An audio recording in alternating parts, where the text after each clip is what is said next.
what you might gain. And if you are covering up the past in one area of your life, it's likely that you're covering up the past in other areas of your life. If you're covering up in one area of your life, it's likely that you're covering it up in another area of your life. So the invitation then is for us to look at our current situation. Remember I said a minute ago, a second ago, to look at our current situation, and I'm not talking about the current situation that's on Facebook, with the feed out like this, and the picture with the caption, my current situation. Not that. I'm not talking about that current situation. But to look at our current situation and to see if we're operating out of fear or to see if we are operating out of faith. We're talking about changing our past. Because fear, if you want to know, and if you want to know if you're operating out of fear or if you're operating out of faith. And this moment, a day ago, a week ago, a year ago, 10 years ago, 20 years ago, 50 years ago, the way to tell if you're operating out of fear or faith is because fear will cause you to do what you don't want to do. I'm going to pause right there for a second. Fear will cause you to do what you don't want to do.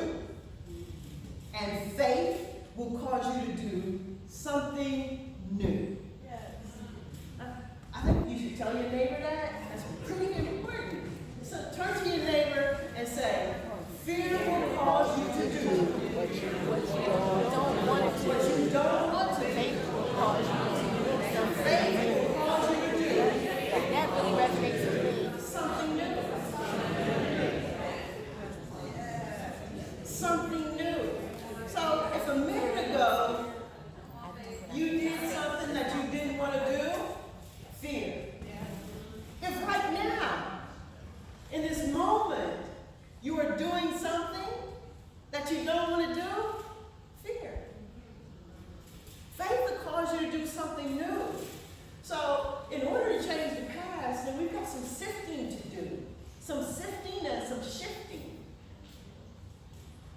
Some changing of perspective. So, there are some things in our past that we all know that we have to change. We all know we have some things in our past that we have to change. And we don't really need anybody to tell us those things. Right? I knew at some point in time I was going to have to give up my desire to be right. Now don't judge me. My meticulous attempt to display my skills was real. I could pull it apart and assimilate that together, have some pieces over here, and some pieces of the story over there, and some pieces I kicked up the dirt. But in the end, I was right. Then there's those things about ourselves that we've covered up. The past that we've covered up, and we've covered it up so well that we think it's normal. Some sifting to do is we've covered it up so well we think it's normal. I remember being at Revelations one year, and they did an exercise where they gave everybody a pebble, a tiny pebble, and they had to take the shoe off and put the pebble in your shoe. And we walked around for a little while, and at first it was uncomfortable, but the love and the joy was at a heightened rate. The energy was, bounce off the wall. So it gave us an opportunity to get up and go around and greet each other and hug. And after a while, we forgot the pebble was there. And then Reverend Michael reminded us to look in our shoe. Reminded us that the pebble hadn't gone anywhere. And so for many of us in our lives, we've covered up the past so well that it's become normal. You've covered it up so well that it's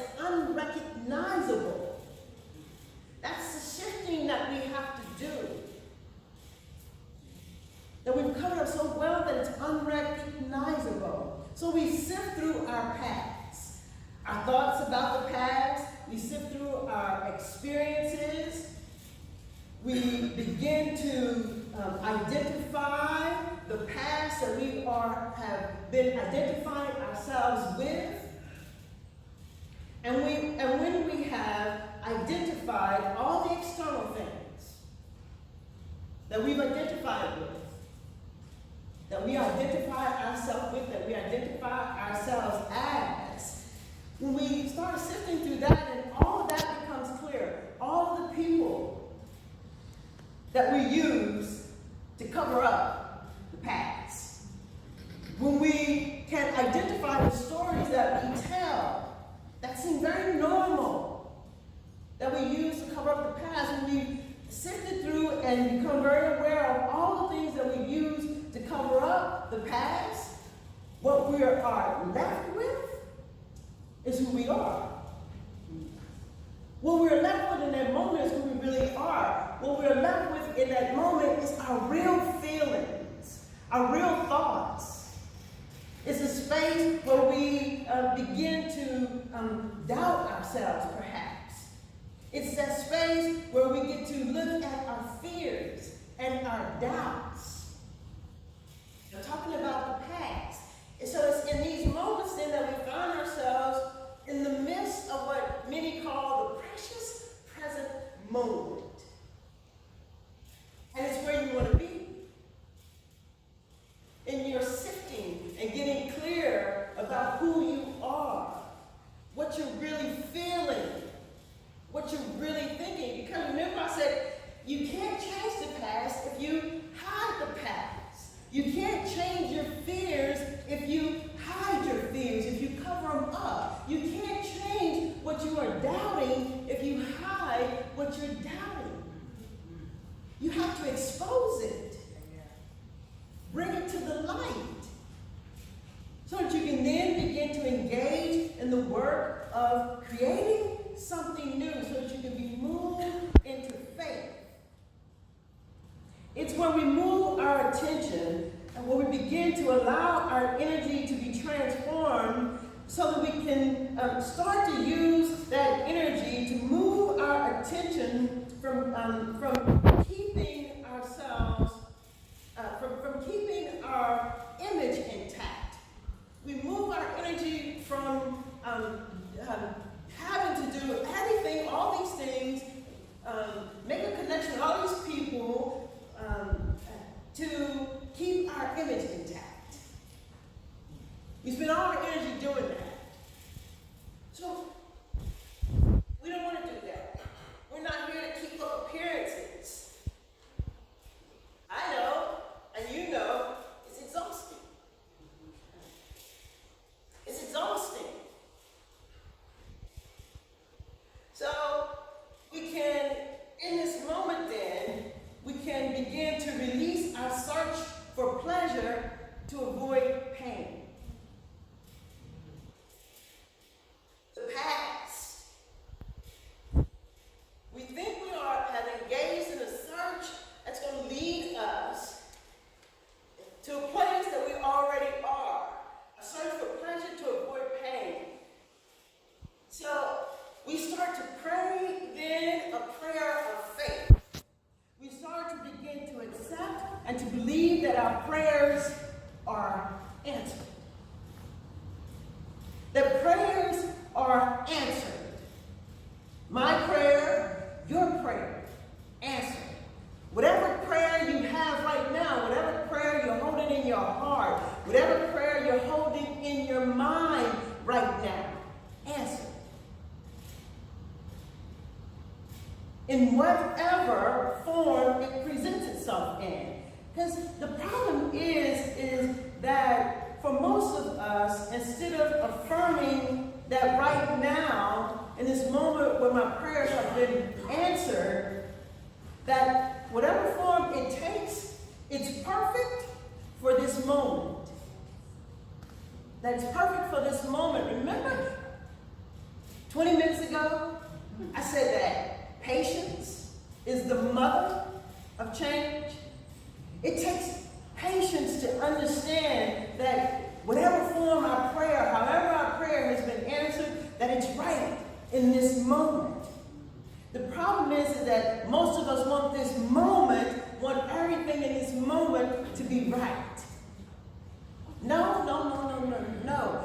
We have to begin to understand that our prayer, that it is always answered. And that if we are continuously engaging in the action and activity of prayer, if we are always being willing to engage in meditation, if we're always being willing to engage in contemplation, there will come a time where the seeds will start to sprout. And everything that we've planted will start to grow. And not only will it grow, the seeds of what we've planted will find its way into the soil. Because the soil doesn't change, the seed does. But it'll begin to find its way into the soil. And then when, as Ernest Holmes says, that we find ourselves in a place where it is unlikely for us to be willing to turn away in time of need, we would have already planted what we need in this moment. We would have already planted what we need in this moment. Continuously. Any second that you can, let your mind begin to settle into knowing, as the psalm literally says, that my God is good. My God is good always. Oh, hallelujah. Hallelujah. You have to get to that point where you pray until you're convinced of your own ideas. Pray until you begin to accept it. We have to begin to pray until there's no longer any contradiction within us. We have to begin to pray until the unthinkable begins to seem possible. And when the impossible turns us, moves us into faith, where our faith becomes so real that we have convinced ourselves, where we know that our roots, that we are rooted in something that is plentiful and something that is forever giving and something that is so divine, where we begin to remember that all of our needs are met and that we can let go of the past, that we can let go and stop covering up, that we can let go and allow the light to shine so we can be enlightened, so that we can see, so that we can begin to dust things off, make it right, make it anew. When we begin to see that right here, right now, right where I am, all of my needs are met. And then we begin to have demonstration after demonstration, demonstration after demonstration in our life. And so it is, and so it is, and so it is, and so it is. Amen, amen, amen, amen. Demonstration after demonstration after demonstration. And so it is, and so it is, and so it is. Again and again and again and again. Yes, continuous prayer over and over and over and over and over again. Because then your seeds would have populated your garden. And in that time of need, the moment that you need God to show up, to move you from your fears and your doubts, the walk will be easy. Yeah. The demonstration will find you. The peace will find you. The source, the substance that you need in this moment, it'll find you. The people will show up. The ideas will begin to flow through you. You'll begin to realize and recognize, announce and pronounce that the kingdom of God is at hand. That it's right here where I am. Practitioners, join me and help me anchor this idea.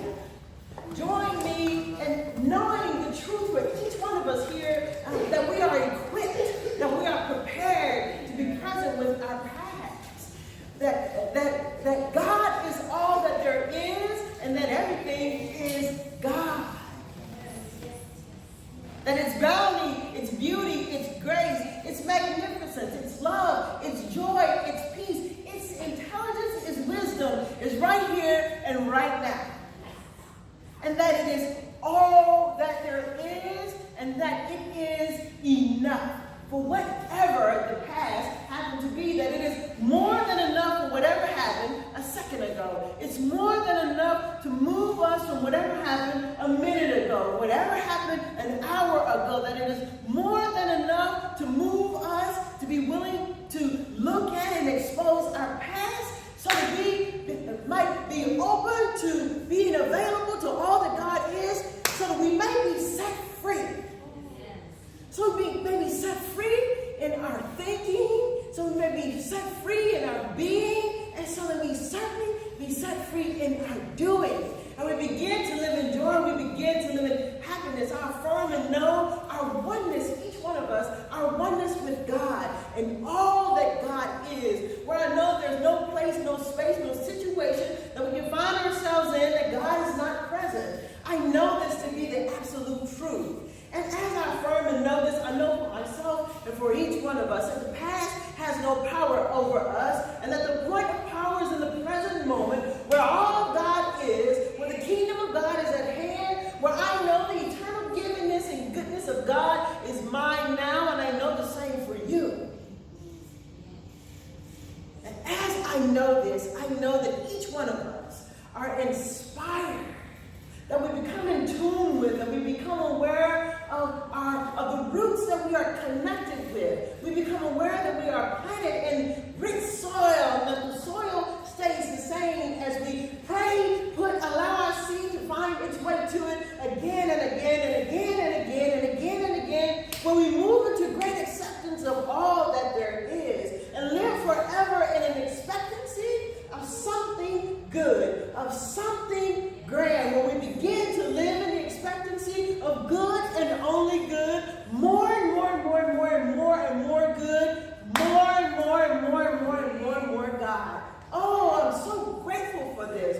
Grateful for knowing. I just stand in gratitude and give thanks and say, hallelujah. I'm so glad about it. I'm so glad about it. I'm so happy for knowing the goodness that's at hand. I move into this moment. We are moved in this moment then to just allow these words to be as we let them go, as we release them, knowing that the great law, the infinite and rich soil receives it now, and it's causing everything, all things to come together, all things to conspire for my good, for your good, and for the center of peace's good. I know it to be the absolute truth. I accept it, and I stand in expectancy of even more. Simply, easily, joyously, confidently, we just allow these words to be, we let them go, and we come together and anchor by saying, and so